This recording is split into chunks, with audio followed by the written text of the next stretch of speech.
Good morning, student. Class 10th, exercise number 5.4, question number 19.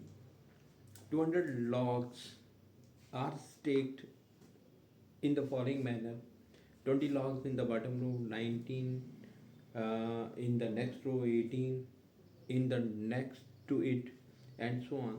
In how many rows are the 200 logs are placed, and how many logs are on the top row? तो जैसे x ये जो figure 5.5 है, देख रहे हैं आप लोग टेक्स्ट बुक में फिगर 5.5 है। ये मैंने थोड़ी सी ड्रा करने की कोशिश की है। तो इसमें क्या है, क्वेश्चन को समझाता हूँ आपको कि नीचे वाली रो में जो नीचे वाली लाइन है, इनमें कितने लॉग्स हैं? 20 लॉग्स। ठीक है, इसके ऊपर जो लाइन है उसमें लॉग्स हमारे पास हैं 19, इसके ऊपर जो है वो 18। इस तरीके से लॉग्स जो है ना प्लेस किए गए हैं, आगे भी प्लेस किए गए हैं ऐसे। ठीक है, उसके ऊपर 17 हो गए और 16, और टोटल कितने? टोटल यहाँ से लेके ये टोटल लॉग्स कितने? 200 लॉग्स। 200 लॉग्स को इस तरीके से सेट करना है, एक के ऊपर एक सेट करना है। तो ये हमने बताना है कि कितनी रोज पे ये 200 लॉग्स जो है ना वो अरेंज हो सकते हैं। उसके बाद में वो टॉप रो पे कितने लॉग्स होंगे। तो नीचे वाली रो पे है 20, पहली रो पे 20 है, दूसरी रो पे 19 है, फिर 18, फिर सो ऑन 17। इस तरीके से एक एक काम करके हमने बताना है कि 200 लॉग्स जो है ना वो कितने। तो यहाँ पे ए हमारे पास हो गया 200, common difference 19 minus 20 is equal to -1। तो S N is equal to 200, total 200 लॉग है। एस एन का फार्मूला लगाएंगे और एन फाइंड करेंगे। यहाँ पे एस एन का फॉर्मूला है n/2 2a plus n-1 into d, and its value is equal to 200। ठीक है, तो n फाइंड करना है, n/2, 2, a की वैल्यू 20, n-1, d की value -1 is equal to 200। So n/2, 2 into 20 40, plus इसको इससे मल्टीप्लाई करेंगे, ये चेंज होगा -n में, इसको इससे मल्टीप्लाई करेंगे, ये चेंज होगा +1 में, इज इक्वल टू 200। ठीक है, इट इम्प्लाइज n को इससे मल्टीप्लाई करें, ये चेंज हो जाएगा 40n में, n को इससे मल्टीप्लाई करें। ठीक है, यहाँ इसके बाद नेक्स्ट स्टेप, एक स्टेप और, n/2, ये 40 + 1 41 minus n is equal to 200। ठीक है, अब 2 को इस यहाँ पे मल्टीप्लाई कर देना है और n को यहाँ मल्टीप्लाई करना है। तो ये बनेगा 41n minus n square is equal to 200 multiplied by 2, and that is equal to 400। ठीक है, तो n स्क्वायर को इस साइड ले जाए, 41 को भी इस साइड ले जाए, तो प्लस में चेंज हो गए, plus n square minus 41n plus 400 is equal to 0। अब 400 को हमने ब्रेक करना है, ये आएगा 200, ये 100, ये 50, 25, ये 5। ठीक है, 2 4 दूने 8 दूने 16, 16 और 25 45। ठीक है, तो ये ब्रेक हो गया 60 और 25 में। तो इसके बाद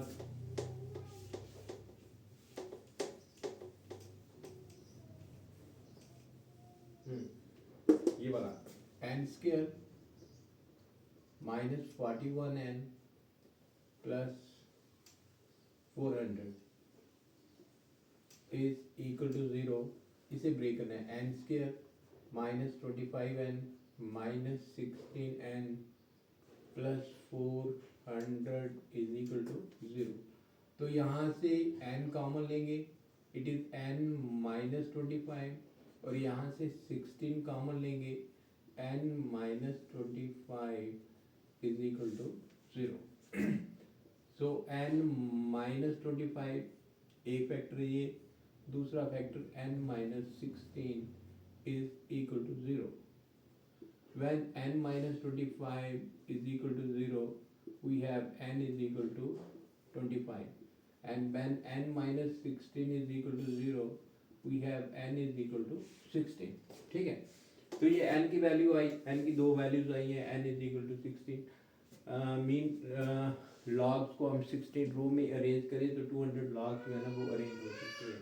यहाँ लॉग्स को हम अरेंज करें 25 रोज में तो भी 200 लॉग्स अरेंज हो सकती है. यहाँ से हमने n की वैल्यू 16 और 25 निकाल ली है. अब हमने देखना है कि जो टॉप वाली रो है उस पर कितने लॉग्स आते हैं. तो टॉप वाली रो कैसे आएगा, हमारे पास ए एन का फॉर्मूला है a plus N minus one into d. तो यहाँ पे n is equal to 16 put करना है कि 16 रो पे जिसमें टोटल के टोटल यहाँ नीचे से लेके 16 रो तक 200 अरेंज हो रही हैं, 16 रो पे कितने लॉग्स आते हैं. तो A16 ए की वैल्यू नीचे वाली रो पे 20 है, 20 प्लस 16 माइनस 1 15, डी की वैल्यू माइनस 1 है. सो 20 minus 15, 20 minus 15 is equal two plus 5.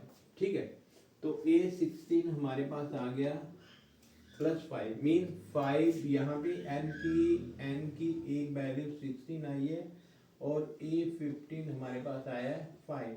तो यहाँ पे नंबर ऑफ रोज जो हमने फाइंड करनी थी वो हो गई 16 और टॉप रो पे लॉग कितने आएंगे 5 लॉग्स. ठीक है, अब दूसरे केस में n is equal to value 25 है. ए एन का formula a plus N minus one into D.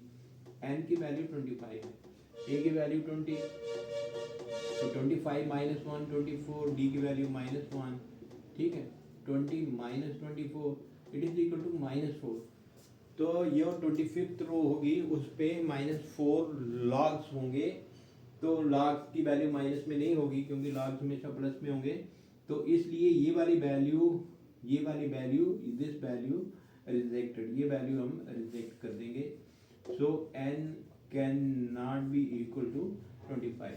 n 25 पे n की वैल्यू 25 नहीं हो सकती, तो n की वैल्यू आई है n इज इक्वल टू 60. ठीक है, तो नंबर ऑफ रो 16 और टॉप पे 5 लॉग्स. ठीक है, तो ये क्वेश्चन इसका कंप्लीट हुआ. तो नेक्स्ट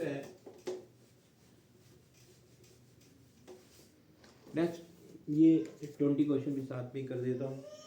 तो in a potato race a bucket is placed at the starting point which is 5 meter away from the first potato and other potatoes are placed 3 meter apart in a straight line. There are 10 potatoes in a line. A competitor starts from the bucket. Competitor bucket से start हुआ, pick up the nearest potato and run back to it and drop it in the basket. Potato उठाया, basket में डाला, फिर दौड़ना शुरू कर दिया. Next and turns to the basket and drop it, and she continues the same way until all the potatoes are in the basket. उसने continue रखा जब तक सारे पोटैटोज बास्केट में नहीं डाल देती. तो what is the total distance the competitor has to run. Competitor को कितना डिस्टेंस कवर करना पड़ेगा. तो टोटल पोटैटोज 10 हैं. ठीक है, there are 10 potatoes in a line. तो डायग्राम बनाते हैं, जैसे डायग्राम दी गई है वैसे ही हम डायग्राम बना रहे हैं. ये डायग्राम है, यहाँ पे बास्केट है जिसमें पोटैटोज डाल रहे हैं. ठीक है, पहला वाला पोटैटो, ये first potato, it is at a distance of 5 metre. यहाँ से दौड़ना शुरू करना है कंपटीटर ने. ठीक है, दूसरा वाला potato at a distance of 3 metre. ऐसे सारे पोटैटोज 3-3 मीटर के डिस्टेंस पे रखेंगे. 3 मीटर ये, 3 मीटर ये, and so on. Total potatoes कितने हैं 10. टोटल पोटैटोज कितने हैं 10. ठीक है, तो अब इस क्वेश्चन में हमने फाइंड करना है कि total distance travel by the competitor ने कितना डिस्टेंस ट्रेवल किया. अब पहले यहाँ से कंपटीटर दौड़ता है, यहाँ से पोटैटो उठा के ये डिस्टेंस कवर करेगा 5 मीटर. 5 मीटर का डिस्टेंस कवर करेगा ना, यहाँ से पोटैटो उठा के वापस डाल देगा इसके बीच में, और वापस वाला distance is also equal to 5 metre. तो distance covered by the competitor in picking up the first potato, पहला पोटैटो को उठाने में कितना डिस्टेंस कवर किया, 5 मीटर ये 5 मीटर ये, टोटल डिस्टेंस 10 मीटर। अब सेकंड पोटैटो को, ये वाला पोटैटो उठाना है तो यहाँ से कंपटीटर दौड़ेगा यहाँ पे, ये पोटैटो उठाएगा और वापस यहाँ बास्केट में डाल देगा, तो कितना डिस्टेंस कवर किया, 5 + 3 है ना, कितना 8 मीटर, 8 मीटर कवर किया, ऊपर भी 8 मीटर, ठीक है। तो टोटल डिस्टेंस कितना कवर किया उसने दूसरे पोटैटो के लिए, 16, 8 ये 6। अब तीसरा पोटैटो उठाना है तो कितना डिस्टेंस कवर करेगा, 3 मीटर ये 3 मीटर ये, 3 मीटर 3 मीटर और ये वाला 5 मीटर, ठीक है। तो कितना टोटल डिस्टेंस हो गया, 6 6 5 11 मीटर यहाँ से लेके यहाँ तक का डिस्टेंस हो गया 11 मीटर। 11 मीटर में उसने पोटैटो उठाया, वापस यहाँ पे डाल दिया, लेकिन 11 मीटर उसकी वापसी का टाइम हो गया 11 मीटर, ठीक है। तो ये डिस्टेंस ऐसे ही सुहान टोटल 10 पोटैटो उठाने हैं और हमने फाइंड करने की ये कोतल कितना डिस्टेंस ट्रेवल करता है। तो यहाँ से हम लिखते हैं late L1 L2 L3 and so on be the distance covered by the competitor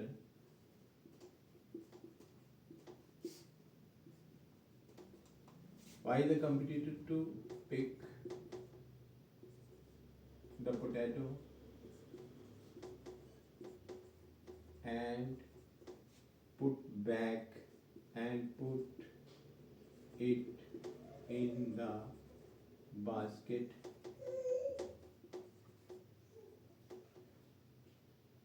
respectively, ठीक है। L1 L2 L3 and so on be the distance covered by the competitor to pick the potato। यहाँ से potato उठाना है, मतलब from the starting point, pick the potato from the starting point and put it in the basket respectively।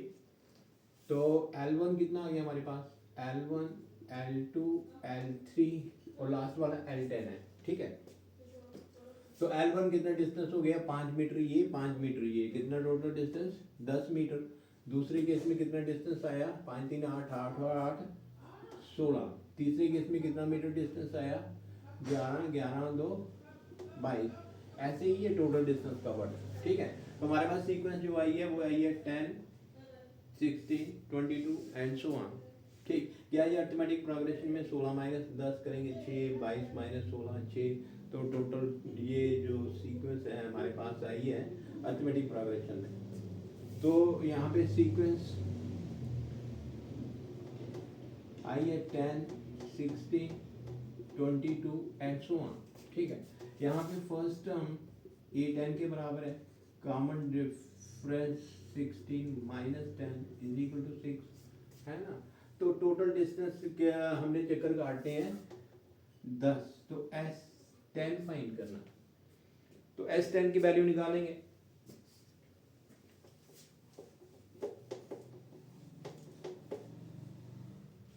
Sn का formula use करेंगे, it is n/2 2a + n - 1 × d। S10 10/2 2a, a की value 10 plus ये 10 - 1, d की value 6, तो ये 10/2 2 5 10 5 it is 20 और ये 10 - 1 9 × 6 5 20 6 9 54, ठीक है। 5 4 5 2 7 5 चौका 20 2 5 7 5 35 2 37 370 मीटर। ये total distance covered by the competitor in this game, ठीक है। तो ये मीटर है ना। तो ये क्वेश्चन कंप्लीट हुआ, ये एक्सरसाइज भी कंप्लीट हुई और होप करता हूँ कि आप बच्चों को समझ आई होगी।